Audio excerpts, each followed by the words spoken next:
Düstur əzbərləməkdən bezmisənsə, gəl bir yerdə düstur olmadan bir sualımızın həllinə baxaq. Həndəsəyə aid bir sualdır və düstursuz da həll edə biləcəyimiz çox möhtəşəm bir sualdır. Gəlin ilk öncə mən bu xətti biraz uzadım. Və bura 60-dırsa, daha doğrusu 160-dırsa, onda bura 20 dərəcədir. Hamı bilir bunu. İndi gəlin biz nəyə baxaq? Bunu da uzadıram. Bunu da uzadıram ki, daha yaxşı görüm və buranı da tamamlayaq. Aha, 2 dənə paralel düz xətt görürəm. Üçüncü düz xətt onu kəsibdir. Onda bura 20 dərəcədirsə, başqa hara 20 dərəcədir? Bura. Baxın, bu xətt sizi çaşdırmasın. 2 dənə paraleldir. Üçüncü bunu kəsibdir.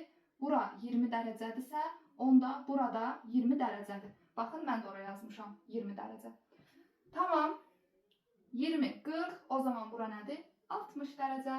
Üçbucağın bir xarici bucağı özünə qonşu olmayan iki bucağın cəmidir.